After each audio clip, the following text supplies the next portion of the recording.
Hi, I'm Guy Lawrence, and you are listening to the Guy Lawrence podcast. If you're enjoying this content and you want to find out more and join me and come further down the rabbit hole, make sure you head back to guylawrence.com.au.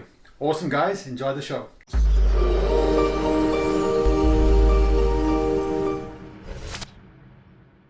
Penny, welcome to the podcast. It's good to be here. Now, I ask everyone on the show, and I'd love to hear your answer on this. If you were on an aeroplane and you sat next to a complete stranger and they asked you what you did for a living, what would you say? That has been quite the challenge over the years, especially having moved to Florida. I just say I write self-help books, but because there's no label, for what I do. It's more like a process. So I try to describe, I do counseling, I write, I teach workshops on, consciousness and intuition development. Okay. They go, oh, and then they turn away. Unless you were sitting next to me, and then I'd be exactly. Then it's the whole plane ride. It's the talk. Yeah. Bingo. I know, because we were even talking off air just now about how this work for me felt very foreign for a very long time, and I kind of would see it in the self-help industry, if you like, but it never really made sense until I started having my own embodied experiences, and then from that, I was like, now I know what they're on about. Now I get it. Yeah. And yeah. And I'll never forget a very dear friend of mine who's been involved in this work a very long time and was helping me with my own, I guess, transition through this work. And he had a very long reading list of recommended reading. So I would go to his website and just slowly, and yours was on there, Frequency. Oh, and okay. The book Frequency. And that's when I first heard of you. Yeah. Oh, wow. Yeah. So books go out and make friends for you. Exactly. Well, I would say my experience is, it's somewhat parallel in a way. I was a corporate art director and graphic designer and interior designer. So I learned a lot about, I don't know, when you're a designer, you're looking at problem solving in a practical sense. But also you have to use your creativity and you have to feel into things. Like if you're going to design a logo for somebody, you have to feel who are they and what will actually symbolize who they are. So I think it was good training for doing this kind of work. Is that what led you into it? I was going to ask you, how did you end up doing this work? I know it. Well, that's like sort of the outer training I had, but I always had these secret interests, I guess, in the mysteries. And, my mother believed in reincarnation. And I said, well, yes, of course. I was 5 years old. Yes, of course, that really is the way it is. But I read a lot of books in high school, I guess, even, about psychic discoveries behind the Iron Curtain and all kinds of things. And that there were two parallel tracks. So I was doing the outer thing and then the inner thing was going, and then they kind of came together eventually when I was in my 20s, I guess mid-20s in California. Yeah. And where I realized actually I took everything was burgeoning there and exploding with consciousness kinds of things in Northern California at that time, San Francisco area. And they had actually had classes in clairvoyance development, which I was like, I didn't know you could like study that kind of thing, but I was very visual. I was, a graphic artist. And so I thought, well, maybe that sounds cool. So I took them, I did it. And boy, that was like the turning point. And I realized I was getting imagery that actually meant something about a person's life, that it was real. And it was like, oh boy, this is amazing. And then I was hooked, after that. And then it just grew and grew and grew and grew and grew. And I mean, a million things started happening once I got on the right track. Yeah, got it. And that's the thing. How do you learn to trust that or even develop that in the first place? Well, I think it helps that I'm a double Leo, and I think, you're self-centered. But like if I got bored with something, I would veer away from it, and then I would veer toward the next thing that was really interesting. So it was kind of like this zigzagging path, because I didn't want to be bored, and I wouldn't put up with it. I couldn't put up with it. And I think it just led me on, Yeah. And then I just learned that things worked that way, that, I would be led to things that were correct. Yeah. It's a difficult thing to trust, that I found initially. Yes. Yes. I was maybe a little naive because I worked for corporations for a while, and then when I got laid off, when I got up to that Northern California, and suddenly there I was. I had some unemployment insurance that I could get by, and all my vendors that I had worked with for graphics, they farmed work out to me, and suddenly I had a freelance business. It's almost like the path opened. Do you know what I mean? It's like just opened in front of me, and then I took the next step, and then I did the next thing, and then it was like a weaving too, like threads weaving into a braid, and I sort of just proceeded along, but with a kind of sense of rightness, or just rightness, that and then it was demonstrated to me, like if I didn't have enough clients, I would realize suddenly that I had just said that I was tired.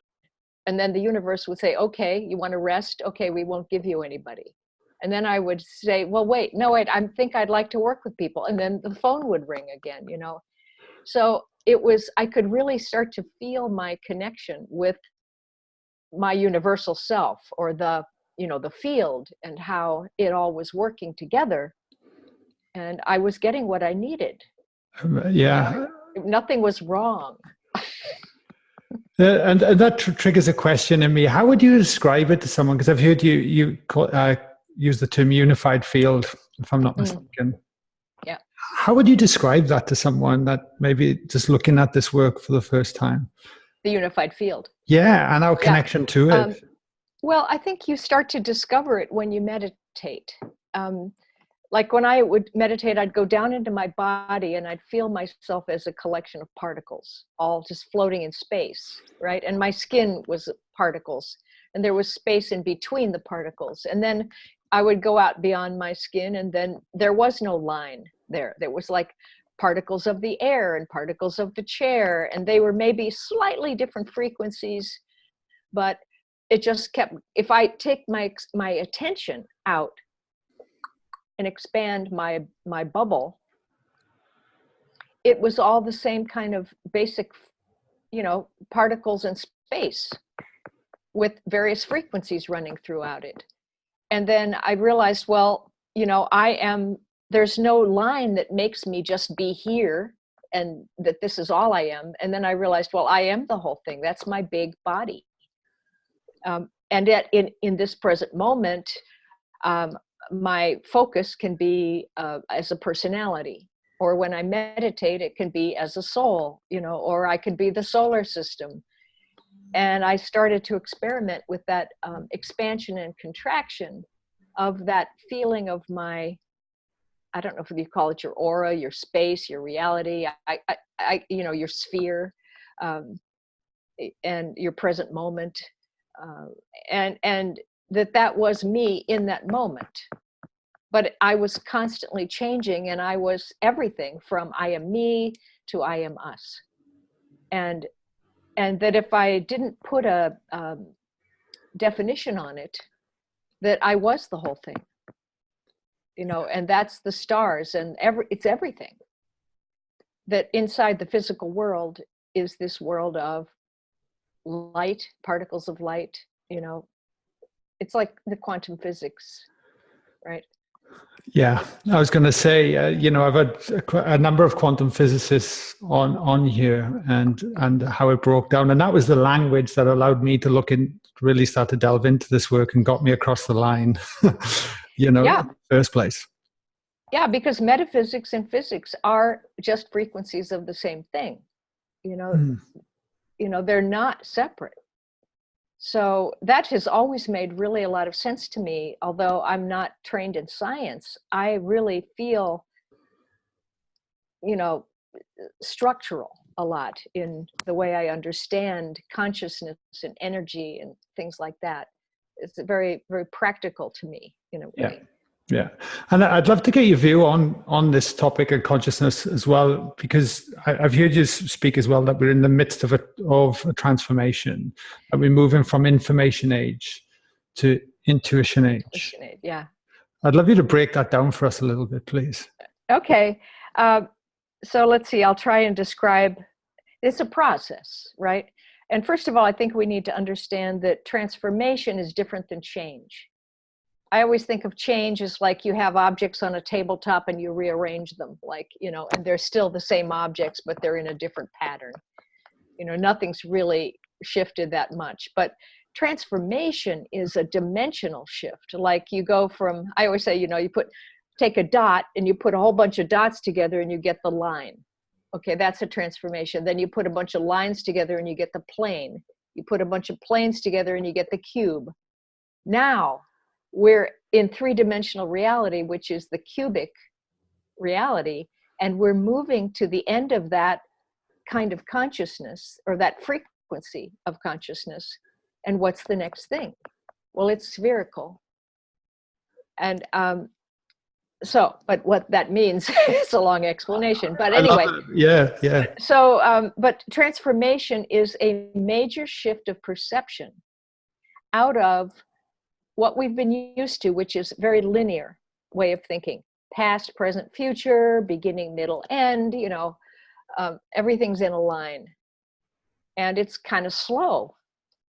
We have points along a line, and then you have these imagined gaps between the points, which gives you the illusion that I have to cross this empty gap to get to the next thing or goal, and then that takes time, and it's slow.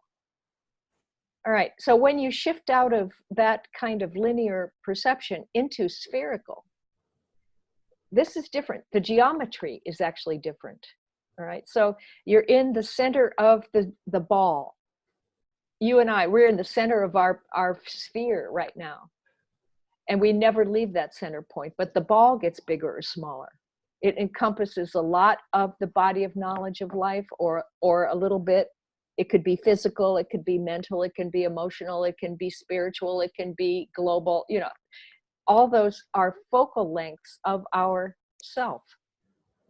It's all there, and everything actually is inside the ball with us.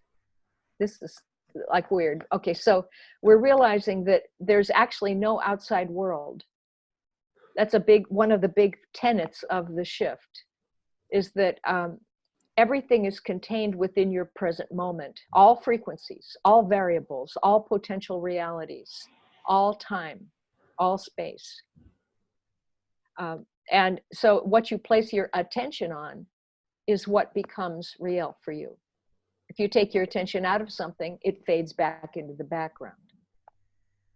Okay, so we're learning these new principles, actually. And this is all happening because of an acceleration on the planet and God knows why that's going on, but the Schumann resonance in the center of the planet is getting very, very high. It's spiking. It went from like 7.8 or something, which was the normal hertz frequency, Right. to up to 15 or 20, and now it's spiking up over 100, and it's resting a lot around 50 sometimes. So that is the vibration of the planet, but our bodies are made of the planet. They're made of Earth. So our bodies are paralleling the acceleration of the planet. And we feel that, we have been feeling it for quite a long time, in that we've been buzzing and getting very electrical and having these symptoms of overheating, and, our emotions are out of control, and we're frustrated. We want everything to be really fast. And I've outlined a lot of those in my book Frequency. But it's all about acceleration, right? And so what's happening because of that acceleration then too is that we cannot process information very much anymore. It's like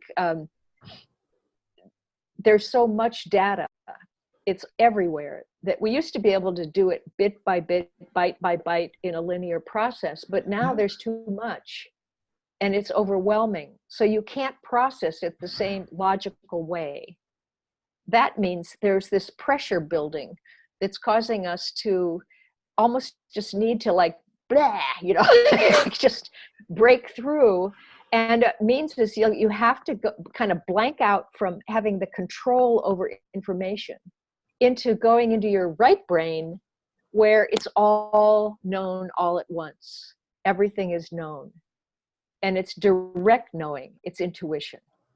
And we are in and out of that transition all the time. I think we get overloaded and then we kind of blank out and we go into it and then we go back to the old way and then that doesn't work anymore. It's too slow. And then we go try to, another instantaneous thing. So we're learning at this point, I think, in our history, what that new reality could be like. Yeah. Does that make sense to what you're experiencing? It does to me 100%. I probably have to re-listen to that again at the same time. But there's a few key points that I want to try and reiterate for everyone, including myself. Was the first thing, it made me, when you first started talking about where we put our attention is what we bring into form and reality. Mm-hmm. So that made me think of the double slit experiment and the observer effect that quantum physics was saying. That it's only when we observe something comes into form, particle and wave. Mm-hmm. So I often wonder, and I think, is my toilet in the bathroom right now if nobody's looking at it? I'm not sure, but I hear what you're saying. But on the same level, then with the frequency of the planet, I'm assuming then, is that sort of like nudging us into our own personal transformation? And if we keep resisting, there's going to be more difficulty. Should we surrender into it more? Right. Well, I think yes. The answer is yes, but also it's a struggle at this point because we're very identified with our left brain and the way the left brain perceives reality, which is about separation. We're individual people separated from other bodies. Everything seems separate, and so the left brain really is about compartmentalizing and categorizing. And, they say the function of the left brain is to interrupt the right brain, because if you were in your right brain, you couldn't talk. It's all known all at once. You have to have a function that interrupts and puts a focus into that huge body of knowledge. In other words, like you're saying, place attention on something and it will come forth so that you can see it and name it and perceive it and make meaning out of it and make a reality here on Earth. And so, I think part of it is, it's a complicated thing. We're starting to unlearn an old way that's been almost our entire history on the planet, to be able to know that you can place attention on something, and if it's fully there, if your attention is totally into what you're imagining, it will occur. But we have a belief that everything has to be gradual, so it still is taking time. But I'm seeing more and more now that there are a lot of instantaneous things happening, like instantaneous healing. Yeah. And also immediate repercussions from the way we think. Or you ask for something and you really mean it and you get it the next day. Like it is happening, right? So attention is the key thing. It is the focus of our consciousness. And it is in the present moment fully. It's all about presence. And so it is the skill of the future, but of course there's no future. So it's the skill of now. The now. Yeah, right. Because, I have this conversation a lot with people who said, I'm setting my intention for this to happen. Well, that's futurizing. And in the new intuition age, there's no past or future. It's like this giant present moment that has swallowed up the past and future. And all they are, your memories or your ideas, are possible realities that have particular frequencies to them. They're, let's say, particular combinations of variables that exist in the imaginal realm. We combined them and we got this reality of like abusive parents or kind parents, or, went to college, didn't go to college, whatever. And we can still now combine any variables we want to create any reality we want. And that's the freedom that we're coming into, this kind of almost magical way of living on Earth and playing in the creative field, to both create and to materialize. I call it now, not manifest, but materialize and dematerialize. I think that's partly why we're here. Yeah. Out of spirit, because in spirit, that kind of thing doesn't exist. So attention then is where we place I always think about where we place our attention is where we place our energy. And well, it's the same. Mm-hmm. But then, I feel like, and looking back in my life, I hadn't been trained or even aware of where my attention was going on a daily basis, because I was so distracted by my own stories and my own things. Right. That's why I think we're in a process of clearing. I call it clearing the clutter. I've gone through processes of like losing my stories, like my personal history, and think, who is walking down the hall of my house right now? Like who's hungry, like at this moment?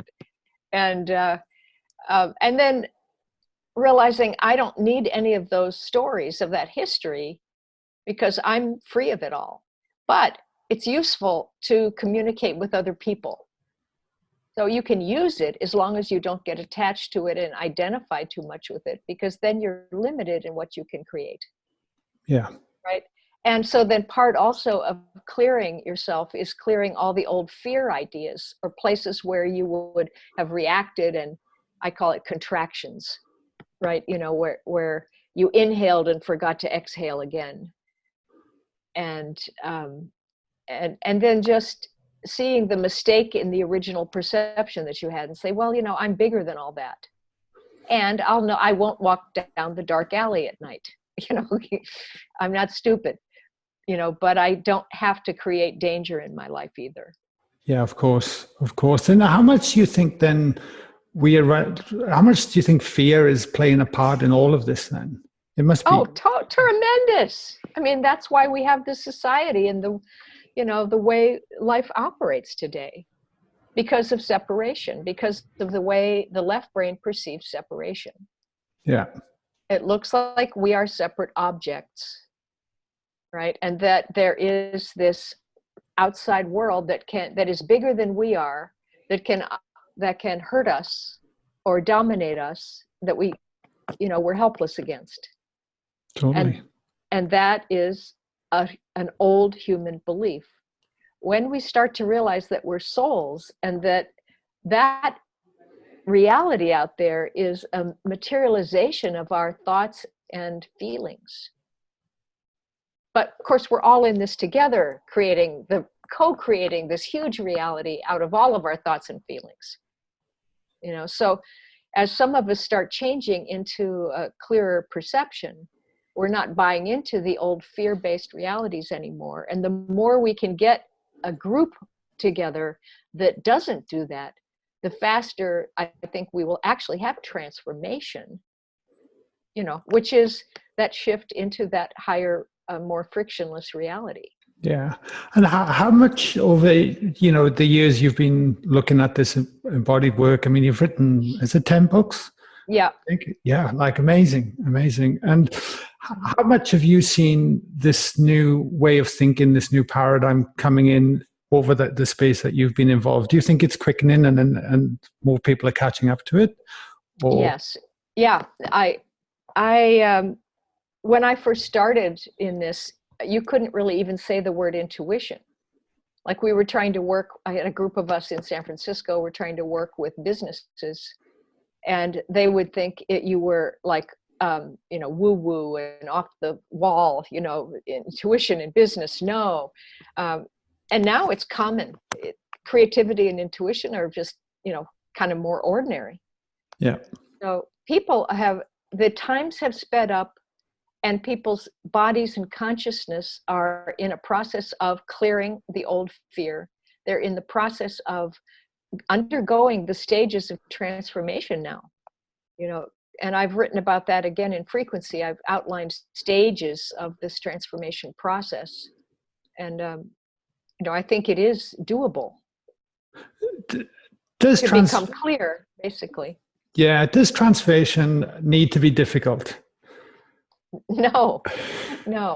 It's I think the resistance to each of the phases that makes it seem difficult and slow. Okay. And the biggest part of it is that I think that the acceleration on the planet has caused the body to vibrate so fast that, for one thing, we're all becoming ultra sensitive and empathic. Which, we didn't used to feel all the things that we feel now. We weren't able to see all the things that we see now. The things that we used to have, like areas that we could suppress and deny and push down, and then we never had to look at it again. Mm-hmm. Like sexual abuse or pedophile priests or, scandals and things. That could be hidden 20 years ago, but not now. It all pops up to the surface, and the same thing happens now, because I think that the frequency of the subconscious mind has risen. That means the fears that were stuffed down there, they can't stay there anymore, because that realm is too fast. And so those things, that I was liken it to popcorn popping. The heat has been applied, and this stuff cannot stay hidden. So it's popping up into the conscious mind, where suddenly we notice it again. And we may notice it by reenacting, having a similar experience to something that happened to us in a past life or in our childhood. And then that thing that we didn't want to have to face is in our face, Yeah. And it's time to look at it and see it with the mature eyes and with a loving heart, and understand that you didn't see the whole picture before, and that, you put it in its right place, and then poof, it dissolves, and you're more of yourself. Yeah, I love that analogy. I just can relate to that in my own life so much. And I was resisting for years. The popcorn was popping, and I reckon there would have been about 2 or 3 years where I'm like, I'm not going there. I'm not going there. And then it just got too much, and I went there, because I was doing this work, and the more I was doing it, there was a quickening from it. Yes. But at the same time, the moment I fully surrendered into it and really, like you said, start to witness it with a mature set of eyes and a loving heart, boy, it was just like taking this huge backpack off me that I'd carried my whole life. Yeah. I've noticed that when you stop feeding those patterns with your attention, because remember, when you place attention on something, it becomes real. And so the patterns we have in childhood, let's say, and everybody tells their story about, well, I'm this way because this happened to me when I was little, or this is my history, and I did this and I did this and I did this. But especially the negative things, if you keep your attention on them, they keep staying with you. And if you resist them and hate them and don't want to see them, you're still putting attention on them. And so you hold them to yourself. And then, that's part of who you are then. That's what you're telling the world that you are. If then you can notice that you're doing that and stop feeding it and saying, well, that's not really what I want to put my attention on. I'm a different kind of person now. Or I'm much more than that little pattern. I learned something from it, and I'm understanding it, but I don't care about it. And you get kind of like nonplussed about these things. It's like, the more you don't pay attention to those things, the more it's like you forget about them. It's like you say, gosh, was I sexually abused, or did that happen to one of my friends and they told me about that?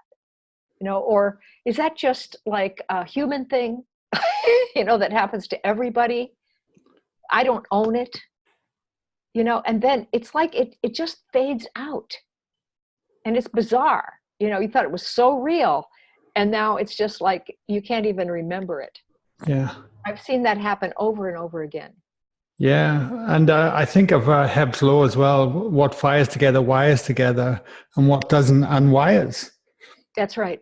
Yeah. That's right. I'm sure there's a total physical correspondence in the brain and in the body and then the synapses for this inner process of attention or no attention. Yeah. Right? Yeah. Totally. Yeah. What tips would you give for someone listening to this that is thinking, okay, I want to improve my attention where I place it. I want to sort of diffuse that emotional charge that keeps coming up every day. And I want to let go of the old self and really step into this work. And like, what are there any sort of little tips that you'd give someone starting out? Yeah. Again, in my book Frequency, I talk a lot about finding your home frequency, which is not matching other people's vibrations, but feeling inside you for your favorite kind of state of being, like your preferred state. And everybody's is a little different, but they're all pretty much the same. I sometimes get to it by imagining I'm playing with a puppy or looking at a little baby's shiny eyes, or I'm just feeling cheerful and sincere and simple and amused. I think self-entertainment is a very high state. But you think yourself into that state. And then it's relaxed, you're willing to be amused, you're fine, everything's fine, and when you're in that state, then you can think clearly because you're in your own vibration. Or sometimes I call it your original tone.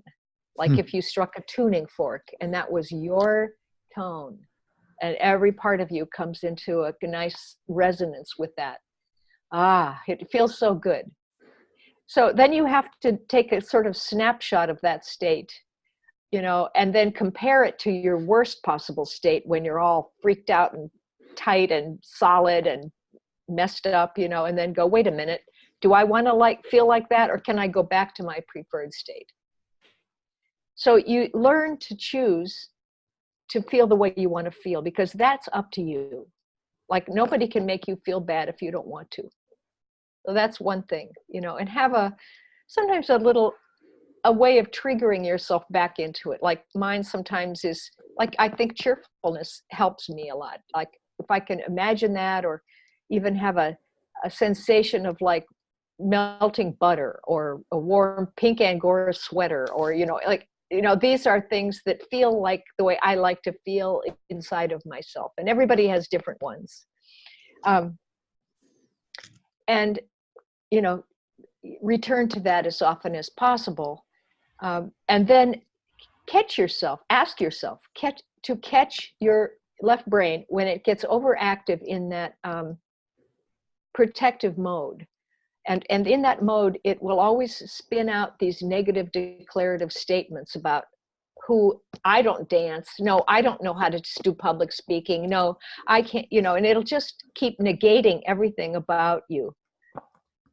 And no, I have terrible luck in relationships, or whatever it is, and you catch those and even write them down, and then write the opposite of it, and then feel into that opposite statement and say, what would it be like if that were my reality? Okay, you've just changed it. So there are a number of little simple techniques, I think, where we can get ourselves out of that habitual, hamster wheel, Totally. I found you can certainly place you can train your attention to see opportunity just as much as you would have seen obstacles in the past. Hands down, Yeah. Yeah, and maybe you have to face the fact that why was I getting energy from being a victim? Why did I make other people treat me like a victim in order to feel myself? And then you maybe feel very embarrassed or ashamed, and then you have to forgive yourself and say, well, I don't have to do that anymore. Mm. Yeah. But sometimes you have to face these ways that the ego tries to control reality so that it thinks you won't get hurt. Do you know what I mean? It's like either be a victim and be right by being wrong, or be a narcissist and try to control everything about the reality so it'll agree with you. And that's a whole lot of work. Yeah. Instead of just being yourself and letting things be. Yeah, totally. No, it's very freeing. I got some questions I'd like to ask you that I ask everyone on the show. Okay. And the first one is, what's been a low point in your life, but has later turned out to be a blessing? I've had several times in my life where somebody once said to me, it's like you took a whole bunch of sticks of dynamite and lit them all at once. It was like, like I did all my karma in 1 year or something. And I had losses and deaths and, just crazy experiences. And I was just like, bam, bam, bam, bam, bam. I was betrayed, everything you could think of practically. And I got the advice to don't try to prove yourself to anybody else right now. Don't try to overcome it. Just let it be, and get on with what you'd like to do. And even if it's very small, it's okay. And I slowly moved through that dense period and came out the other side. And then when I look back on those things, it's like I could see a lot of it was, old stuff where I was trying to get approval from others, but mainly it was other people's problems that were showing up in my field, and I was relating to them and in matching the energy of them, and I learned a lot about not doing that. So that's like one example. Yeah. Going off on a tangent here, I just triggered the thought then. Do you think then the difficulties in our life are here to teach us lessons? Or do we create our own reality? I mean, what's your sort of thoughts around that? Well, I think it's like a blending of what you just said. I think we do create all the experiences, but along with other people. We're not alone in creating our own reality because we're part of a collective consciousness. Um, so, but I may have had, like, I'm going to look back on that time and say that maybe what was going on with me was that I wasn't fully enough taking up my own space. I wasn't coming forth enough with my own energy. And so other people came in, dominated me, betrayed me, rejected me, I had losses, which I took personally. And that was me showing myself the repercussions of having that kind of thought pattern. When I look back on it later, I could see, oh, I was thinking that, and that was my set of instructions to the field around me, and then that's how everybody acted. As soon as I shifted it, then everything turned around and was fine again. So I set it up, but everybody else played their roles too. Yeah. We co-created experiences for each other. The people who betrayed me got to feel selfish and afraid of not being good enough. So they had to take something from me. Everybody learned something.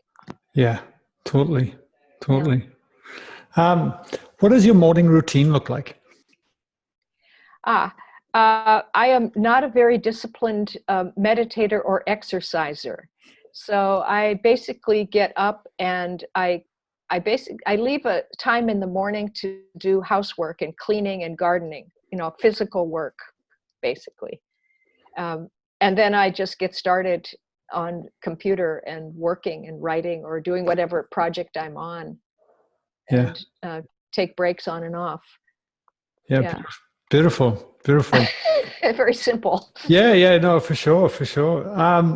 If you could have dinner with anyone tonight, from any time frame, anywhere in the world, who do you think it would be and why? Kind of like to have dinner with Jane Austen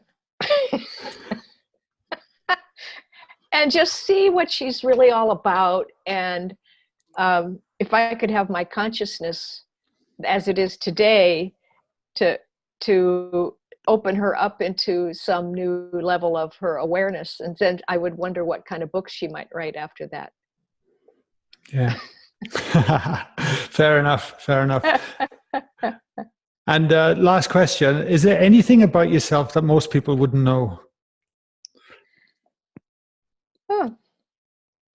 I grew up on a farm for quite a while. I have done a lot of work with horses and all kinds of animals, and I moved a lot growing up, every 2 years practically. And so I had quite a few years on different farms, but also I lived in the city and had all kinds of different kinds of experiences. So yeah, beautiful. Yeah. I'm putting you on the spot in the last couple of questions, but that's fine. Right. Yeah. And just to wrap it up as well, with everything that we've covered today, which has been quite a bit actually, is there anything you'd like to leave the listeners to ponder on?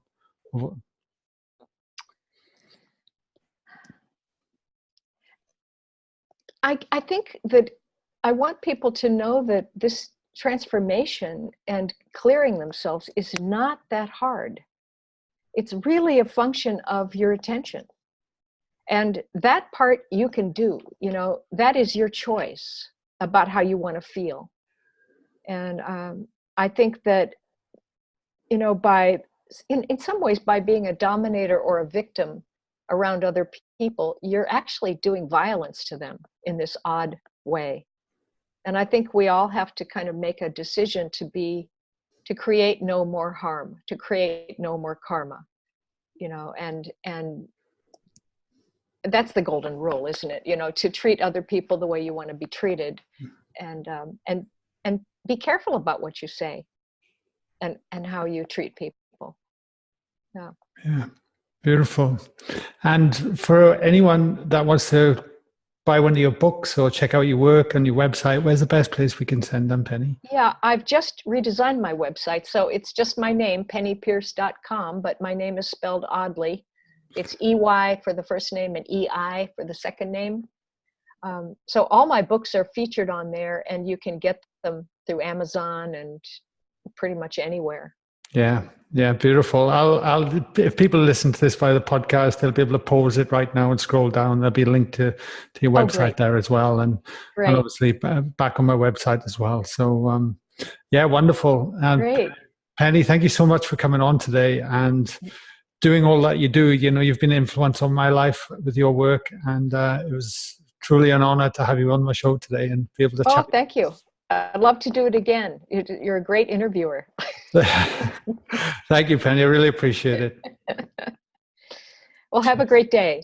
I will. You too. Thank you. Okay.